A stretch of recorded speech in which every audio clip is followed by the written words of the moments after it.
Hello folks, Wilbur here. Today I want to talk about what I played at Grand Prix Amsterdam, oh no, Grand Prix Copenhagen in Modern. What is it now? 2 weeks ago, basically. Um, yeah, this is what I ended up registering for the event. Basically all draws it on, with a few texts here and there. Basically I want to say that my testing went kind of like well, so I managed to snuggle in a bunch of matchups, and my choices were some version of Does, then Counter's Company, then yeah, so that those two plus Blue Red Storm, so the Barrel Gifts version. So those were my three main choices. I quickly did Storm because you had to get very lucky with the matchups and the draws. And I don't think I was the best pilot for the deck, and then it just falls to shadow decks so hard because of all the discard and just fast clocks, and yeah, it just didn't feel great. Then for Counters Company, it took me a while to dish it because, well, it's very resilient, but then again, you had to get like pretty lucky with the draws, and I just didn't like my shadow matchups or anything that interacted with creatures in more or less decent manner. Maybe that was wrong, but also the tiebreaker was that the Eldrazi was very smooth, hard to hate, very flexible, easy to play. I knew that I wouldn't get too exhausted or get too worn off, even though that still ended up happening at the end of day 2. I went from 10-3 into 10-5, losing in the last two rounds to Dredge in round 14, where I pretty much had a decent chance, but I kept a very loose hand in game 3 and got punished for that. And then I lost the last round of day 2 to a mirror match, where opponent just had more value in the sideboard in the form of hanger backwalkers, random Ugin, which actually did some work, even though it's not a spectacular card in this matchup, but it was good. Alright, so let's switch on to the spoiler and discuss the text. So basically, so far basic, except that I played one extra waste and only wreckage is the value land. There are a bunch of options for the value lands, so you have about two of those slots. I liked Wreckage in the grindy games where it just would allow you to draw out of like really tough games, so that instead of top decking you had to, you had more resources basically. But sometimes it was kind of awkward, so I just say I'm not entirely sure that that was the land to play. But I liked it. It didn't hurt, and when it was good, it was really good. Let's put it this way. I played the third waste because I thought that Black-White Eldrazi Taxes was attack, and then decks with a bunch of Ghost Quarters and Paths would be a thing. And let's say if you, on average, I noticed that I would draw one waste into my starting hand naturally, and then, okay, I'll get at least after Ghost Quarter at least like on average like once per match, and if it would happen like twice in a match, in one we win one game, I mean, then I would be kind of in trouble. So I wanted to always have targets, and outside of Wreckage I wasn't really impressed with any value land. I think with the format as it stands, the Kern of Souls is the least valuable value land in terms of the impact. So the metagame right now is just not right for it. Creature base pretty basic, nothing crazy. Went with the standard 3 bringers instead of any value guy in the slot of the third copy. Then yeah, for maps, only 3 Chalice main because in some matches it's not really that great and I hate it to be Chalice plotted. I would rather sideboard an extra copy. 2 Mindstones was kind of standard. I tried just with 2 Wretched Bombs main and no Mindstone, but I hated that, so sometimes just losing games when I just lost the tempo because I didn't have Mana Stone available. So I went back with the two. But we'll later discuss some simple deck that ended up 11th at that GP. For this member is pretty standard, so is two Kerns, and so is one All is Dust. I actually don't think there were that many Eldrazi decks, so I could have maybe gotten away with two copies main deck, but one felt safe because it's a dead card in the mirror, at least, and in some matchups it's also a bit too heavy. One Warping Veil main and one more side, just because at worst it's like a Spirit Guide. At best it counters some, Scape Shift. On average it will just probably counter a discard spell or Travis from Olvenwald, or it would actually exile combo pieces from the Counters Company. One of the bigger reasons to actually run this card. So it's like a catch-all, like flexible card main deck. It was there because I wanted more answers to Counters Company because I thought the deck would be popular. And I've played a couple during the events. Day 1, I think. I played 2, as I remember. 1-1, lost 2-1. And also, basically why I chose the largest one, because it had decent Shadow matchup and decent Counters Company matchup. Although some people will disagree and say that Counters Company just eats this deck for breakfast, but I don't think so. Like, with the right build you can do well. So we have a 4th Chalice in the sideboard, we have a 2nd Bomb for Shadow and Company. I actually like it in Company matchup, but you can't rely on it. So I have had both colors in the sideboard because, well, in some matchups it's basically a dead card, but in some it shines. But yeah, we'll discuss that decision towards the end of the vids when we review like simple.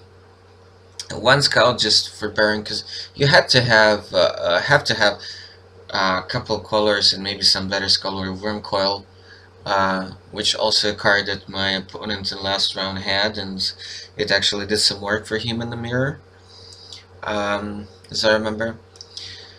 Kind of splitting between relics and cages, because cage is actually better against so it still does work against dredge and storm. It does nothing against Lieutenant though, but it does a lot against company deck, so the chords and company are dead cards then.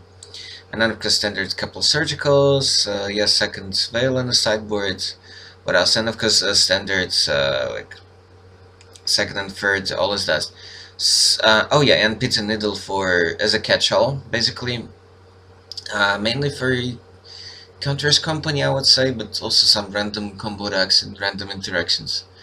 So yeah, there is a chance to find a couple slots here and there to just add more value for the mirror match, because I think the deck is not going anywhere. So you might as well have something in your sideboard for the mirror, because otherwise you're just boarding in skull color, maybe bomb, because it kills off colors and tokens and hanger backs and sometimes something else. What else? Well, kills Mindstones, kills maps sometimes, but it's still alright. It's actually alright. I don't mind having 2 in the mirror. It actually does stuff, surprisingly.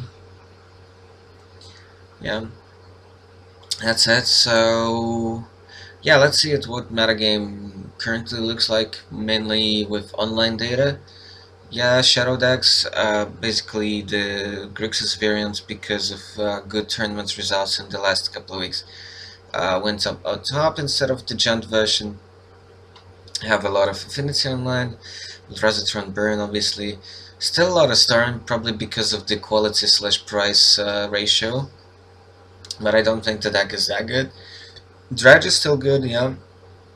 I witnessed it myself and I never doubted that it would still be a deck after they had been the troll. Rutgen Valakut, I don't know, it has some like really nice matchups, but a lot of them are pretty tough.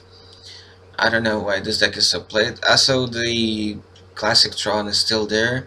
I don't know what's better, the one with black or with white. But push is still pretty good in the format right now, and brutality is pretty useful because it just does a lot of things. But yeah, a lot of things that other splash colors can do for you. So Counters Company, Classic Absent Living End's been interesting deck, but the problem is that so many graveyard dependent deck and so on. But yeah, in a defined small meta game at the local game store, then maybe it's good. Yeah, I've been impressed with the Texas deck, so really liked it quite a lot. But yeah, you need to have a pretty tuned build.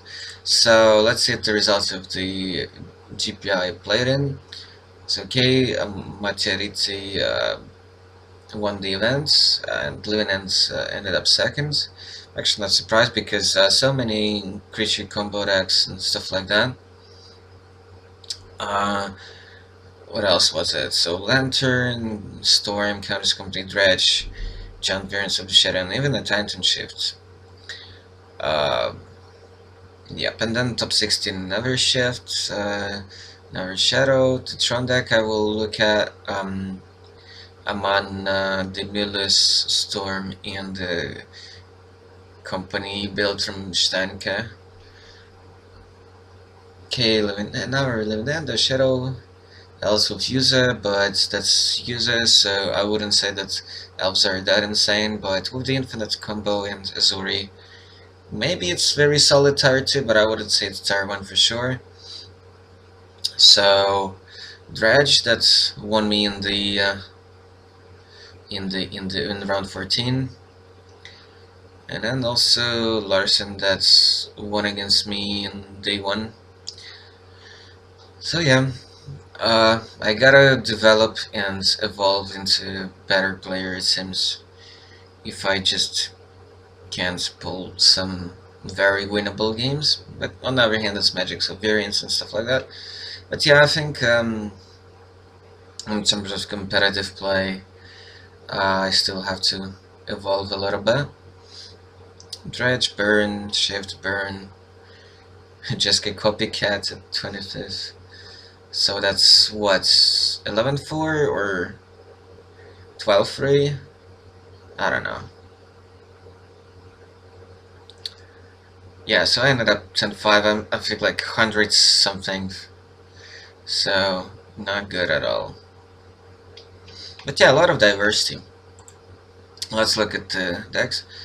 So right out of the gates, he opted for a single Spirit Guide in the deck, which is really interesting to me. I actually agree with 18 lands over 19. Then what else? Yeah, tournaments seemed enough. Then I was actually toying with the idea of playing Pure for Depth. It's better than Merchant Scroll in Storm because, well, it's not always just about finding gifts. So sometimes it's other stuff. So you need like to find Barrel or Electromancer just to go off. And also, well, it doesn't help you find the land unlike some stuff like Anticipate, for example. But yeah, I still like it. Yeah, the spell's been standard. Only one bolt, probably because of the, gifts package. Up to, so he boards in up to 4 MCs post board. That's interesting. So I've seen this kind of pop up a lot, and I do like that. Just good dig spell. So over some balls he plays Dismember, which is probably better because sometimes it's about Scholar that gets pumped with Township. Well, that doesn't really happen that often. But what could happen? Technical Scholar pumped by an offensive, for example. But yeah, Dismember just kills more stuff like Footnotes here, for example. That could matter. So one spell song because of the gifts package again. So yeah, and Pyroclasm is pretty sweet because it knocks away the elves and the counters company and affinity and a bunch of things. So I do like this over anger actually because you get on a turn when it actually matters. So And sometimes you might be just in 2 lands and your combo guys are dead, stuff like this. It also doesn't kill the barrel, for example, so that's a good bonus. Yeah, I actually like this list a lot. Yeah, I would play this. Okay, the deck that's ended up also in top 8, the Counters Company. So what I see right off the gate, so only 2 nobles. So that's kind of tricky with 22 lands, but maybe that's enough. Maybe that's enough. He had Dronas, so that's good for against surgical extraction, for example. And it seems like he doesn't have actually walking ballista here, which is sort of interesting. So he goes for more value. I'm not sure I approve of the Pride Mage main deck. I mean, it's good to have this flexibility. Wooz is also good in the meta game right now, definitely. Sometimes it's too slow, but against Shadow decks, it's fast enough. Only 2 Eternal Witness, which is something I don't like. Because in the meta full of Shadow decks and removals, you just... I just don't see it. How's that a thing? I do like the idea of maybe like triple recruiter, but maybe that's extra. I'm not sure you like need that many. Yeah, and no ballistas. So sometimes if there is a what was it, ensnare and bridge from lantern control, what are you gonna do? Sorry for that misclick. Yeah, so some really awkward decisions. Yeah, so he does have more bullets in the sideboard, so Rex Sage. I don't know, I think like Pride Mage is enough. Sin Collector is alright. Yeah, I think I like the split between like Sin Collector and like 2 Scholars. I don't think the deck actually needs the Selfless that much. Kateki is alright, but I don't think you need to gun against Affinity that much. You have like pretty fast combo. So, yeah, I like at least 1 tracker in the 75 somewhere. Link Valley is a must right now because of the mirror match. I don't know if that's actually correct to just, play a couple push instead of second for Path. Path is much better against Eldrazi's, for example. Elephant's well, helps against trash, but and living ends. Yeah, it might be too late still. Because with living end they first. No, I think it's just doesn't do enough. Just don't think it does enough. Eidolon for sure you have to have Impulse as well and Pontiff. I just don't think the unoffensive actually helps you out in those matchups. It's only just like Dredge and Living End.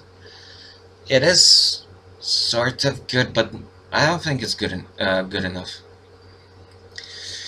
That's about it. Nothing much to discuss with the Minimaze. Apart from the fact that I maybe would like to play not 9 fetches but 8 and then play 1 thicket. But 2 canopy is probably like where I am too as well. Alright, and then the Tron deck that ended up 11th. So instead of Windbringer he had Emrakul. I saw this and I thought about that, and I don't know, maybe I should have done that. It gives you more value, like it's a kind of like oops I win kind of card. Especially because if you cast like a fast card or all its dust, then you can fetch it with Sanctum. So instead of 1 waste and instead of Wreckage, he played the Ruin and Sanctum. I think that's probably what I should have done, because I've seen this list online. Pretty much the almost exact list. So I do like the main deck nowadays a bit more. Yeah, 1 color main is actually good against Shadow and good pretty much everywhere. Well, yeah, maybe it's best to keep the bombs in the sideboard I do like the third Mind Stone too, actually, somehow.